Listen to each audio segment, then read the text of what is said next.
Eh, Voy a establecer ahora una clasificación de los tipos penales, después de que haya más clasificaciones que la que ahora voy a mencionar, pero voy a hacer un pantallazo bastante abarcativo. Una forma de clasificar los tipos penales es según la estructura de actuar humano que describe. Así vamos a ver que hay tipos penales de acción o tipos penales de omisión. Los tipos penales de acción son aquellos que responden a normas prohibitivas, ¿bien? Y que describen conductas prohibidas. Los tipos penales, por ejemplo, artículo 79 del Código Penal, el que matare a otro. Los tipos penales de omisión son aquellos que responden a mandatos más que a normas prohibitivas. Eh, y lo que describen son la conducta debida y castigan el no realizar la conducta debida. Ejemplo, el artículo 108 del Código Penal, la omisión de auxilio, que ya les mencioné. También lo podemos clasificar según la exigencia de resultado lesivo para un bien jurídico. En ese sentido lo podemos clasificar como delitos de resultado o delitos de mera actividad. Los delitos de resultado exigen, los tipos penales de resultado exigen que se verifique la lesión al bien jurídico. ¿Bien? En cambio, los de mera actividad describen una conducta y lo típico es la realización de esa conducta, que después vamos a ver que en otras clasificaciones vuelve a aparecer esto como delitos de peligro de resultado. Bueno, justamente voy a hacer eso, entonces vamos a ver ahora que también se pueden clasificar según la intensidad del ataque al bien jurídico. Eh, Así vamos a ver que hay delitos de resultado o de lesión, que son aquellos que se consuman cuando se da un determinado resultado material, la muerte, por ejemplo, el apoderamiento de una cosa ajena en el hurto, eh, la persona privada de su libertad ambulatoria, en los delitos contra la libertad personal, exigen un resultado material. Y luego tenemos los delitos de peligro, los de peligro concreto, que exigen un resultado lesivo. ¿Cuál es la lesión? La existencia del peligro efectivo para un bien jurídico. ¿Bien? Por ejemplo, generar un incendio. Se castiga generar un incendio, no personas quemadas ni bienes incendiados y quemados. Basta con hacer la actividad peligrosa, pero el peligro efectivamente se debe haber corrido. Efectivamente la existencia de ese fuego tiene que haber puesto en peligro a bienes y personas. Luego tenemos los de peligro abstracto. Los de peligro abstracto, a mí me gusta la explicación o cómo los define Zaffaroni a los bienes de peligro abstracto. Dice que son son tipos penales que se produce una inversión de la carga probatoria. ¿Ven? Lo que son, digamos, castiga conductas que se presumen peligrosas. ¿Ven? Le bastará a quien acuse probar que se han desplegado esas conductas, las cuales se consideran peligrosas. ¿Bien? Comúnmente quien repliega esas conductas pone en peligro a un bien jurídico, pero no hace falta para quien acuse en esa estructura probar que efectivamente un bien jurídico ha sufrido un peligro o una lesión. Basta partir de esa presunción, ¿no? En el resto, si alguien quiere probar un delito de resultado, o mejor dicho, quiere acusar por un delito de resultado, deberá probar el resultado. Ejemplo, la muerte en el homicidio. En el incendio, el artículo 186, deberá probarse que efectivamente hubo un peligro con la causación de un incendio. En los delitos de peligro abstracto, por ejemplo, la tenencia de armas, por ejemplo, la tenencia de estupefacientes, basta con probar que se tuvo. ¿Por qué? Porque se presume que esa tenencia es peligrosa. Y alguien podrá decir, no, pero yo sí tenía un arma, pero no puse en peligro a nadie, no la saqué, no la cargué. Lo único que hice es que no tengo autorización para tenerla. Pero soy un excelente tirador, hace años que la tengo en este sentido y nunca jamás puse en peligro a nadie. no importa, porque es una actitud, una conducta que se presume peligrosa. Se invierte la carga probatoria en los delitos de peligro abstracto. Otra clasificación es conforme a las exigencias relativas a quién puede ser autor. Hay delitos comunes, tipos penales comunes, que son aquellos que cualquier persona puede ser sujeto activo, cualquier persona puede ser autor de esa conducta. Ejemplo, no sé, el hurto, el robo. Cualquier persona puede ser autor de hurto, cualquier persona puede ser autor de robo. Cualquier persona puede ser autor de homicidio. Y hay delitos especiales, que son aquellos que exigen ciertas características en el sujeto activo. Solamente ciertas personas pueden ser sujeto activo. Ejemplo, en el delito de prevaricato, que es un delito contra la administración pública, solamente un funcionario público, y puntualmente un juez, puede cometer prevaricato. Si una de las calificantes del homicidio, ¿no? Por ejemplo, ya lo vamos a ver un poco más adelante, lo van a entender más adelante, pero solamente puede cometer el homicidio agravado por el inciso 1, ¿no? Cuando quien tiene una relación de parentesco, quien mata a su ascendiente, y no cualquier persona puede cometer esa calificante, o cuando se es funcionario público también.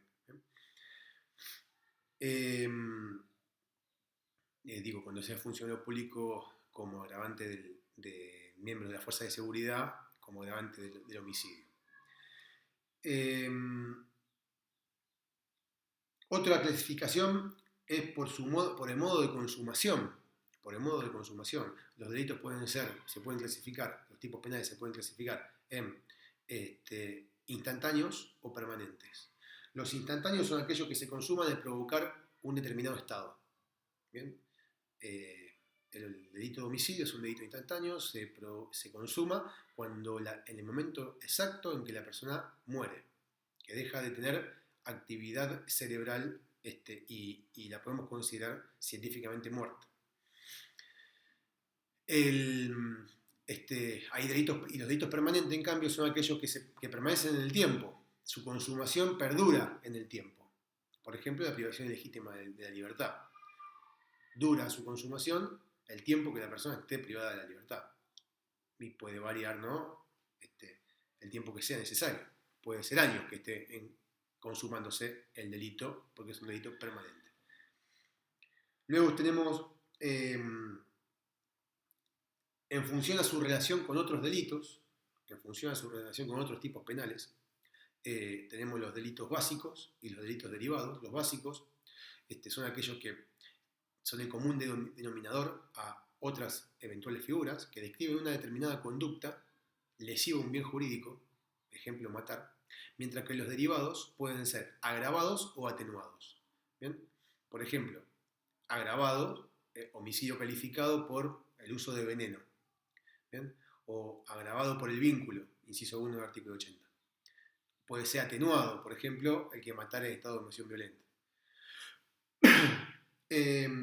Otra clasificación es, tenemos tipos penales abiertos y tipos penales cerrados. Tipos penales cerrados son aquellos que el tipo penal ya hace una descripción suficiente que con la lectura del tipo penal podemos tener absolutamente descripta la conducta prohibida. Los tipos penales abiertos, en cambio, son aquellos que nos obligan a hacer una remisión a otra norma o a otros elementos externos al tipo penal para poder cerrarlos. ¿Bien?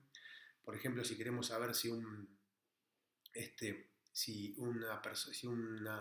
médico mató a un paciente en una operación y lo hizo y cometió un homicidio culposo, ¿bien? No podremos saber si su autor es imprudente hasta no poder precisar cuál era la conducta debida por ese médico conforme a protocolos, reglamentos y la ciencia de la medicina. Entonces el tipo penal castiga al que matare por imprudencia. Luego tenemos que ver qué era imprudente en el caso concreto y no vamos a tener que salir del tipo penal, vamos a tener que recurrir a otra fuente para poder cerrar ese tipo homicidio culposo en el caso concreto. Y por último, tenemos los tipos penales culposos y los tipos penales dolosos.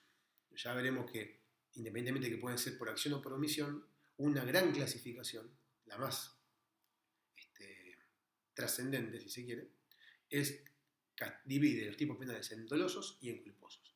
La gran mayoría de los tipos penales de nuestro Código Penal son dolosos, pero hay una buena cantidad de tipos culposos. Vamos a ver que cuando el tipo doloso lo que lo caracteriza es que el sujeto activo realiza la conducta con la intención de causar ese resultado.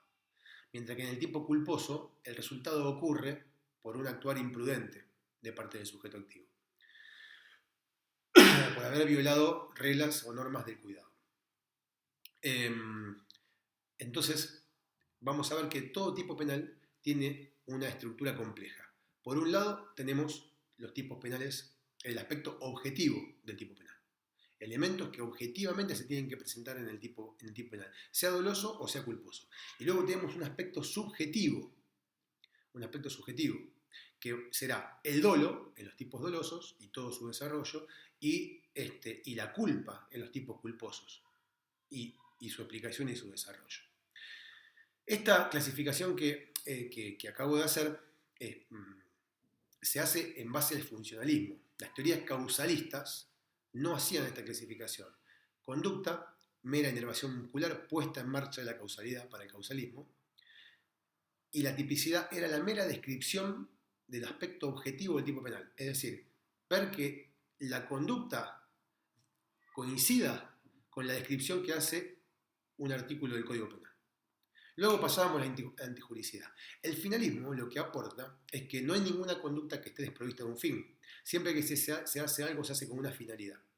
Y en el tipo penal introduce el aspecto subjetivo, introduce el dolo y la culpa. Mientras que el causalismo lo trataba al final de todo, en la culpabilidad. El finalismo aporta un elemento indiscutible, que es el siguiente. Yo puedo ver que hay una persona muerta, ¿bien? Y puedo ver que la mató Juan. El nexo de causalidad entre la persona muerta y la conducta de Juan existe. Ahora, puede ser que se aplique el artículo 79 y que esa conducta sea típica del artículo 79, el que matare a otro, homicidio doloso, o puede ser que lo haya matado sin querer, por un descuido, por una imprudencia. Entonces, esa conducta va a ser típica de otro artículo, del artículo 84, homicidio culposo. Entonces, si no vemos en el marco de la tipicidad el aspecto subjetivo, el dolo o la culpa, difícilmente podamos precisar cuál es la tipicidad de esa conducta. Vamos a decir que es típica, en el ejemplo que les di es típica, lo que no sabemos si es típica del artículo 79 o si es típica del artículo 84. Entonces es necesario, cuando analizamos el tipo penal, analizar el aspecto subjetivo, la finalidad, y vamos a encontrar entonces tipos penales con un aspecto objetivo y un aspecto subjetivo. ¿Bien? El primero que vamos a ver es el tipo doloso. Vamos a ver primero el aspecto objetivo del tipo doloso y luego el aspecto subjetivo del tipo doloso. Y luego vamos a hacer lo mismo con el tipo culposo. Vamos a ver el aspecto objetivo en otras clases. Aspecto objetivo del tipo culposo y el aspecto subjetivo del tipo culposo. ¿Bien? Que son los elementos que hoy ya no se discute, que tenemos que analizarlos en el marco de este estadio de la teoría del delito, que es la tipicidad.